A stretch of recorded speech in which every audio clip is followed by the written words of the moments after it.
Hi, I'm Teresa Elling from The Peaceful Home. So excited to have you with me today. Today is day 3 of Vlogtober.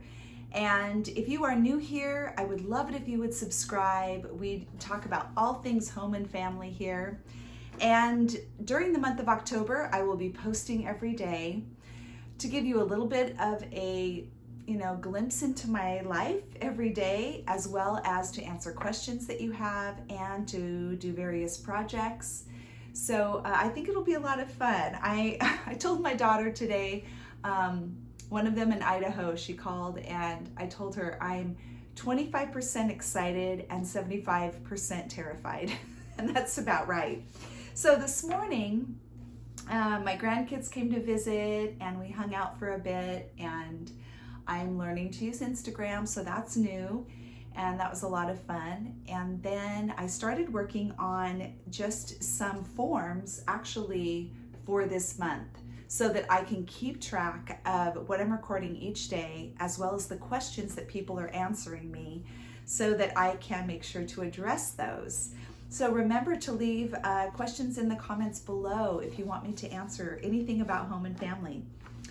The other thing I printed out is a schedule that I have been using, a form of this, for probably 30 years at least.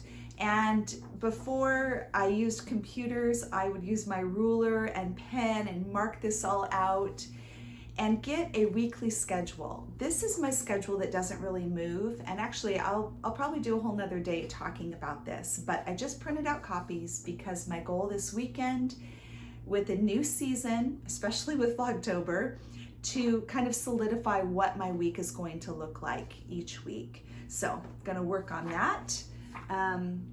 Also, I was setting up to film and noticed that I had tons of cobwebs and a really dirty window, and so I climbed out. I'm on the second story here, so I climbed out my window onto the porch roof to clean the windows, and that was very satisfying. Normally, if it wasn't Friday, I probably would just let it go. But Friday is kind of my me day and my catch-up day, and it's my goal to stay home and be able to do things just like that I don't normally do. We lived, I think, the first almost 3 years in this house before we washed a single window. So don't want you to think that I wash windows on a regular basis. Not that that's bad. If you do it, I admire you. And I wish I could be like that. But as you know, most of us have to pick and choose the things that we want to do. So windows might be your thing, and you're like, I just need clean windows. Like, I don't care about my floors, but I have to have clean windows. Whereas others make other choices. So no judgment here. I am also going to move on to a question, and just already I've gotten a few of them, but here's the first one, and this is an easy one, so I'll tackle this one first. How do you plan your meals? I know you taught all 6 of your kids to cook. How did you find the time to do this, and how do you organize your recipes? Well, I did cook very regularly for my 6 children while I was raising them, in about I would say the first 30 years of our marriage. And basically what I did, I was a once a week shopper. I would look at the week ahead. Did we have any events, time when we were going to be at a friend's house, a night that we were going out? I would plan how many meals we needed, and then I would make my grocery list. I, for years, had whatever grocery store I was using, I had an aisle list where I made it specifically so that as I walked through the store, it would go aisle by aisle, and I didn't have to backtrack or worry about forgetting anything. And that worked really great for me. I encourage you to do that. If you have a store that you are a regular at, divide it up by aisles. Do it on your computer if you can, so you can just print out a new copy when you need to shop. It's really easy. I would do my shopping, come home, put everything away, and each night I would make whatever that meal was. I would try to start in the morning if I could, just to get things going. And Another thing that was really helpful is writing a list of our family favorite meals that were just our go-to meals, the things that were easy, the things that I didn't really need a recipe for. spaghetti, burritos, tacos, things like that. And I always had that list to refer to if I wasn't quite sure what to make. There were seasons where I kind of had a template for the week, like a soup night, a crock pot night, Mexican food night, Italian, whatever it was, and then try a new recipe. And for a while I was wanting to try something new almost every week. So that was fun. I had my share of trying things like, gosh, I don't remember what it was called, but back in the day, it was doing the freezer cooking for the whole month, once a month cooking or batch cooking. And I had times of trying it, but it never really worked for me. I wasn't motivated enough to put forth that sort of effort, or I didn't think it paid off. But I really think it is worth trying different systems and seeing what works best for you. What works great during one season might need to change for another season. And actually right now I'm getting ready to make a change. For the last 3 years, there were two things that happened really. We moved to Riverfront Ranch and completely remodeled our kitchen, and we had no kitchen for 4 months. So we ate out a lot. And also we became empty nesters. Now we do still have a college student, or did, she's graduated, but who was home for summers, but basically gone. Everybody, all of our children were adults, and I didn't have to cook for a family anymore. My husband and I started pastoring a church in our local town, and that took up a tremendous amount of time, and so cooking just kind of went by the wayside. But I have noticed how that's affected what I eat, my health, how often I'm eating out, how much junk food and convenience food I'm eating, and I'm ready to make some changes. And I know that means I need to be cooking at home more. So I actually just found a system from another YouTuber that I'm gonna try, and I'll film that another day, and we'll kind of experiment and I'll see how it goes. Another part of that question was, how did I teach my children to cook?